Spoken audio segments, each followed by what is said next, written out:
here.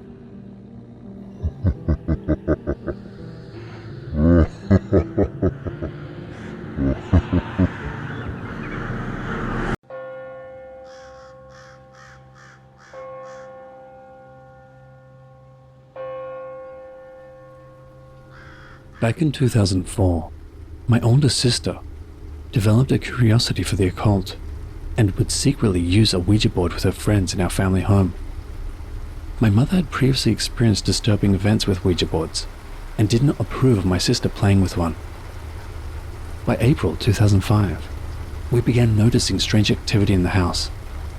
We would wake up to find broken plates and cups in the lounge room, items missing or turning up in unusual places, tapping sounds, or doors opening and closing late at night when no one was near them. In October 2005, the activity intensified. We heard our names being called by disembodied voices, music playing late at night, and objects moving right in front of us. We would catch glimpses of shadowy figures moving around the house, and even experienced being touched or grabbed while in bed. One incident that stands out is when my brother claimed he was slapped in the face as he entered the bathroom late one night. He also claimed to have seen a floating figure approaching him on another occasion. In November 2005, I had an experience that still terrifies me to this day. By then, my 4 siblings and I were too scared to sleep in our own beds. Since our stepdad worked nights, my mother had us all sleep in her room. I was on a blow-up mattress closest to the door. One night I woke up to the sound of the door opening behind me. I was too scared to look, move, or make a sound, hoping that whatever entered would go to one of my siblings instead of me.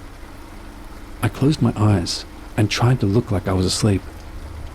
Whatever it was came straight over to me.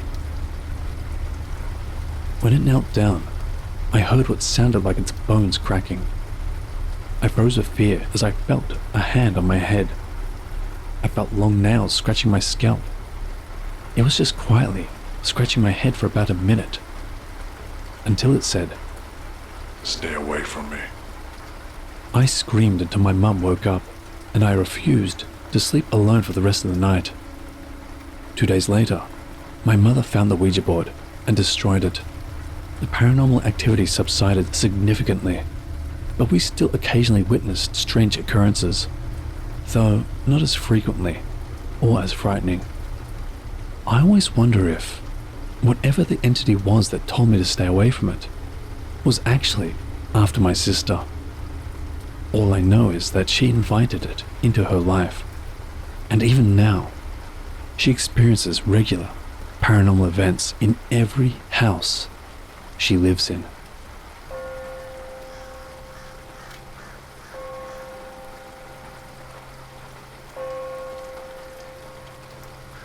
This story occurred in the summer of 2006, if I remember correctly. My best friend at the time, James, was sleeping over at my house. I am no longer friends with him, but at this time, we used to do everything together.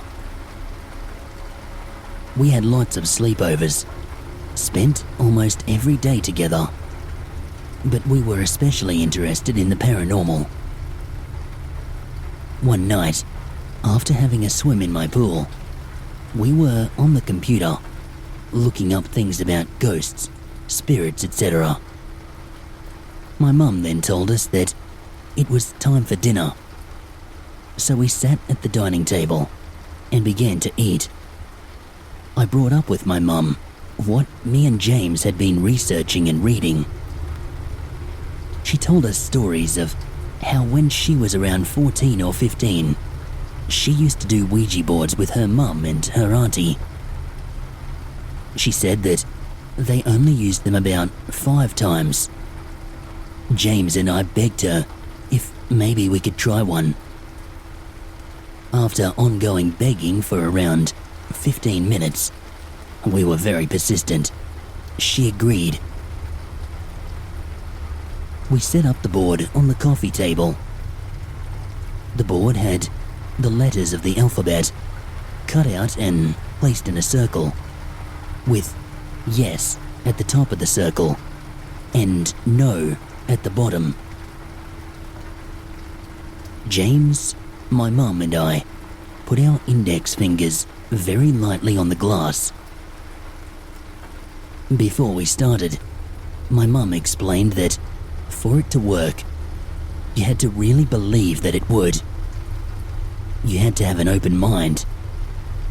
Otherwise, it just wouldn't work.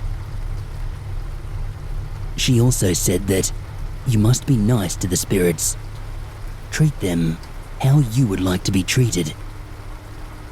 So, as James and I had never done this before, my mum kicked things off by asking questions such as, are there any spirits present? Within about 20 seconds, we got an answer. The glass moved to yes. James and I looked at each other, as if to say, I'm not moving it. What the hell? I cannot clearly remember what question my mum then asked, but it started to spell out words that made no sense. My mum then asked if we could have someone who speaks English. Again, it then moved to yes. James and I, we really wanted to talk to one of our best friends, Daniel, who had passed away around 2 years before. We talked to him for a little bit. We asked him questions that really only he or any of our friends would have known. We asked who he wanted to talk to, and the glass came over to my direction. It almost fell off the table. My mum then asked if he was safe in heaven with all the angels, and if he was doing good. It moved to yes. By this time, James and I were bawling our eyes out. I don't know what made us cry. We weren't sad. I think it was more the relief of knowing he was okay. My mother also wanted to speak to her mum, my nana, who passed away 4 years before. I asked Daniel if it was okay if we spoke to my grandma. It moved to yes, and we said thank you. My nana, she always called my mum Sally, even though my mum's name is Penny. Sally was just sort of a pet name for her. My mum asked if Nana was there, and it moved to yes. Then I asked who she wanted to speak to. It spelled out Sally. We spoke to Nana for a while. She said she loves us and misses us, but that she was okay. Then, Nana stopped replying. It was silent for about 2 minutes. My mum asked if anyone was there, but the glass did not move. For a while, it did not land on yes, no, or any of the letters. But then, it began to move around in a clockwise direction, very fast. James and I were getting very scared, so Mum said goodbye, and we just took our fingers off the glass, packed it up. Now, after talking to my youth group leaders and reading more and more about Ouija boards, I know that they can be evil, and it probably wasn't Daniel or my nana that we were speaking to. But if it is evil, why is it that when we asked if they were safe in heaven with angels, it said yes?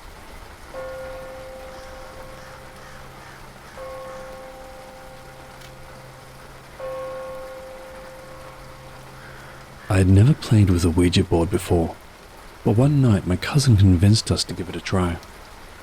My cousin, a couple of years older and probably my closest friend, was always full of adventurous ideas. To be honest, I was terrified. I had heard countless stories about spirits and ghosts. Growing up in rural South Australia, where there wasn't a lot to do, these stories held a certain eerie fascination for me. So, with a mixture of fear and curiosity, I agreed to this new experience of engaging with the spirits. My cousin laid out all the rules, emphasizing that if we didn't believe, it simply wouldn't work. He told me that it wasn't an original Ouija board, but assured me that using a silver coin on a homemade one would work just as well. He also told me that it didn't matter if it was real silver or not, just the color was important. We had to blow on both sides of the coin, placing our fingers lightly on it, in the center of our homemade Ouija board. No idea where he got his info from, but he was the authority on the matter, so I didn't even think to question him. Our first encounter with a spirit left me utterly baffled. Should I laugh or cry? I was convinced my cousin was playing a prank, applying pressure to the coin as it spelled out S8N. I soon learned that one of the important rules of the Ouija board is that if it spells out the alphabet in order, it means the spirit wishes to enter our world. This happened several times that night. Not the best way to kick off my first Ouija experience, and it left me in a state of dread. I was afraid to sleep, afraid to be alone, afraid to do anything. Hell, I was even afraid to go to the toilet by myself. Later that night, after managing to fall asleep for barely an hour, I was abruptly awakened by loud noises from my auntie. The entire house plunged into darkness, and, struggling to return to sleep, I felt a sudden chill. The blankets at the foot of my bed sank, as if someone had taken a seat. Panicked, I roused almost everyone in the house, only to be told that it was all in my head. Still shaking with fear, I insisted that my other cousin sleep in the bed with my little brother and me. Yet again, the bed began to sink, confirming my dread that something was indeed there. Too terrified to look, I lay motionless and covered my head. The next morning, I asked my little brother if he had felt the bed sink, and to my horror and relief, he agreed. This is just a glimpse of my first experience with a Ouija board. Feel free to comment with any questions or theories you might have about this eerie night.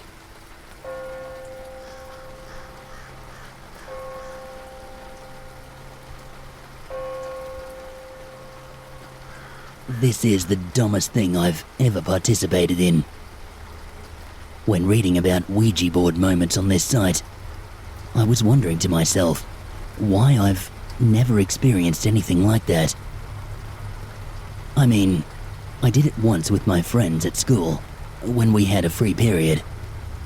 But it was one of those crappy ones, made out of cardboard and looks like something you'd buy from a cheap magic store.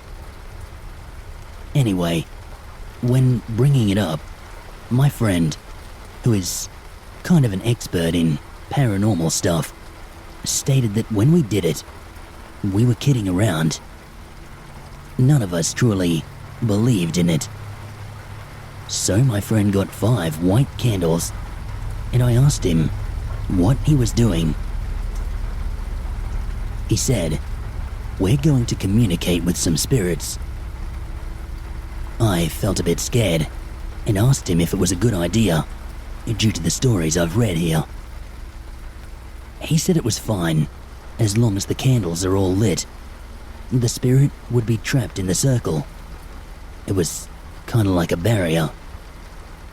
I have no idea where he got his info from. He then called our other 3 friends who were playing Street Fighter 4 downstairs to come up and join. Daniel, the paranormal expert, set up the candles in the form of a star. He lit them up and told us to sit outside of it, but in between the candles, and he placed the Ouija board in the middle. One of my friends was laughing. We sat, and we started asking questions. My friend, who was laughing before, burst out in laughter and asked, "Is your ectoplasm your jizz?" We all started cracking up. Then, Daniel told us we had to get serious, but some of us were still giggling. Then, all of a sudden, the pointer went to 3, and Daniel said, "Don't move it." We were all shocked, as we told him that none of us had moved it. We all let go of the pointer, and it jerked to the left a bit, but not by much, but enough for 5 of us to notice it moved on its own. My friend Craig, who started to get freaked out, shot straight up and pointed at the board. What the hell was that? We all stood up and looked at each other. Daniel, on the other hand, placed his hand on the pointer and yelled at us to do the same. All 3 of us did so, but Craig was like, "No way, man. This is some scary shit. I'm out. I'm not getting possessed." Daniel yelled at him to just do it. So he sat down and put one hand on the pointer in frustration. Daniel, who was the only one being serious, asked, "What does 3 mean?" Kira, the one who asked that inappropriate question, starts laughing again. But this time, Daniel told him to keep it to himself. The pointer moved again to 2, and Daniel looked at us, and we were all freaked out now. I was thinking to myself that this is actually happening. I told Daniel to stop because I was remembering the stories from here. He agreed, but as soon as we let go of the pointer, it shot straight over to 1. Daniel quickly got up and ran outside. We all stepped back from the board, and he came running back with a bell and some incense. He went to one of the candles to light the incense, but it blew out by itself. Daniel, who was obviously freaked out, was just panicking by now, not knowing what the hell to do. He quickly went to the other 4 that was left, and they blew out by itself. The 4 of us were just standing back, scared shitless. He lit the incense with the lighter and started ringing the bell. Rick then screamed bloody murder and moved back in fear, causing the 3 of us to fall on the floor. We were all just saying, like, what the hell was that about? He quickly moved away from the door as far as he could, and he said that there's some kind of man with half a face standing in the doorway. All of us had chills now, and we started moving away from that door, but not looking at it. Craig then, all of a sudden, started vomiting. I quickly ran to Daniel and grabbed his arm to tell him to do something. We were all having difficulty breathing and felt really weak, to the point that we were about to cry. You know, like when you're really tired, you sigh and moan and it feels like you're about to cry. Daniel then lit the 5 candles and threw the incense on the board and lit it on fire. After a few seconds, everything was back to normal. We still felt kind of weak, but our strength was building back up. Rick was still shaken up by what he saw. Kira was standing there looking into space from shock. And Craig was just lying down on the bed. As for Daniel and I, we were just cleaning up. 4 days had passed from that event. Every morning I would wake up. My head would hurt until I lay back down. Then it would be okay after a while. I stand up, and my head would hurt again, badly. Rick would get flashes of the half-faced guy every night at exactly 9 p.m. Craig would wake up at random times during the middle of the night to have a sense of overwhelming fear come over him. Kira can't be alone in his house anymore because he feels as if someone is watching him. And Daniel hears whispers during the night. My headaches would come and go, but medication doesn't seem to do anything. I'm going to see the doctor this weekend.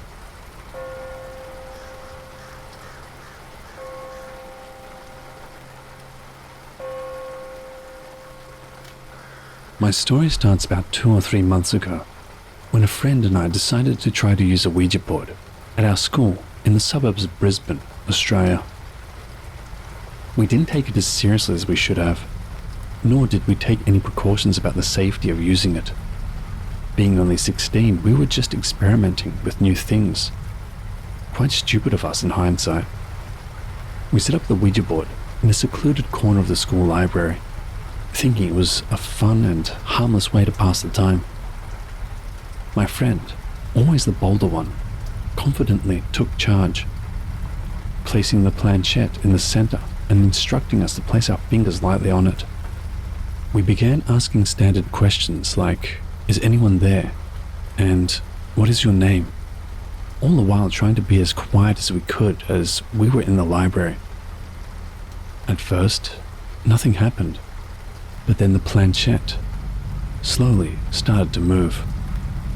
We thought it was just our imagination or one of us pushing it. That was until it spelled out something strange. "I am here." We continued to ask questions, getting more and more uneasy as the planchette moved from letter to letter with increasing speed. Eventually, it spelled out Jaime. Jaime.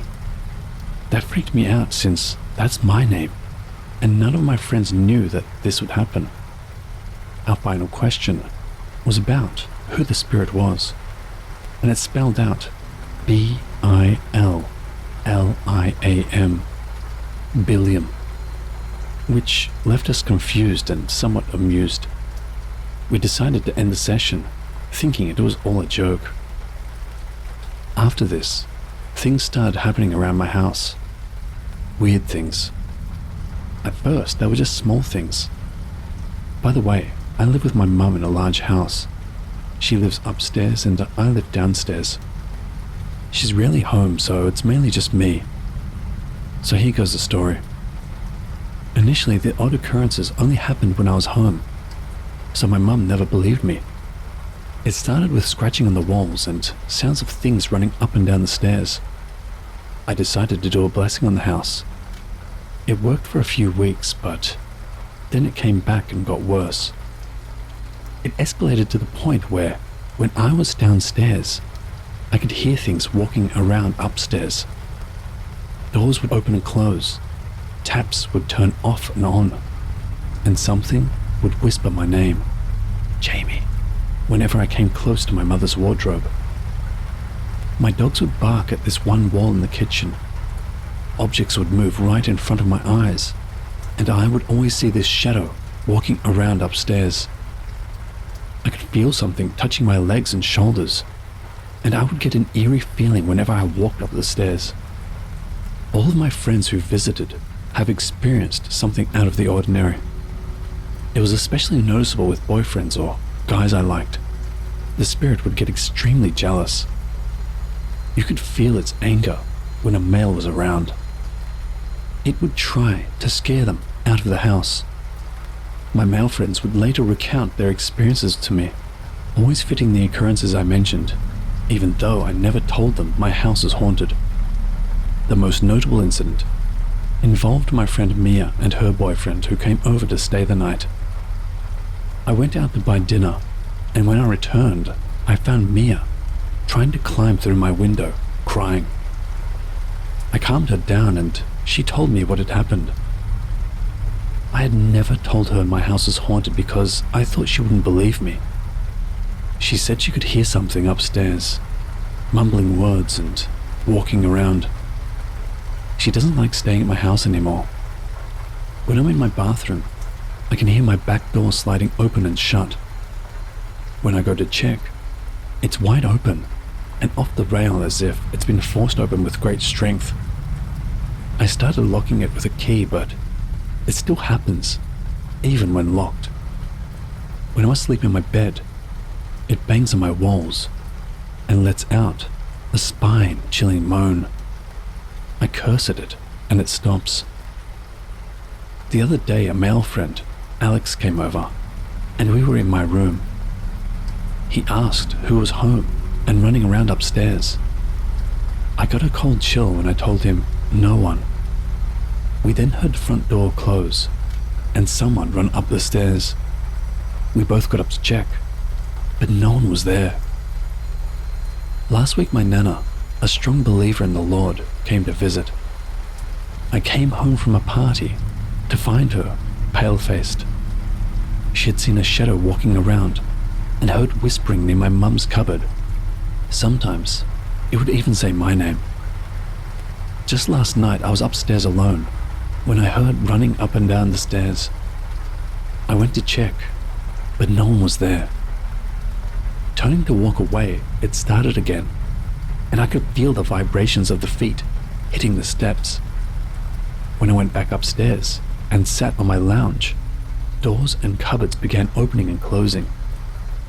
It stopped for a few minutes, and then got worse, banging on the wall behind me. I went downstairs and locked myself in my room. It then started banging on the walls upstairs and let out a screech. I got the worst goosebumps, and a shiver shot down my body. There is only one spirit. When I come home, I feel its presence instantly. This happens every day, and it's not just one thing, it's all the things. Doors opening and closing, running up and down the stairs, etc. Does anyone have any ideas on what it wants and how long it's going to do this for? Thank you for listening, and I'd be happy for any feedback on what I should do.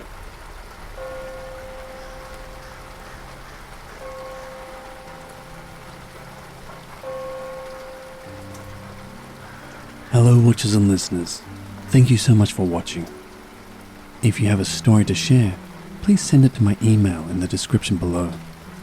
This channel is mostly made up of stories sent in by viewers or people they know.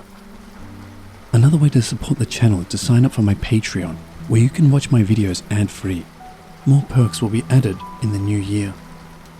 Also, I will be adding new designs to the merch store, so keep an eye out for that. Thank you all for your continuous support. And remember, Papa loves you.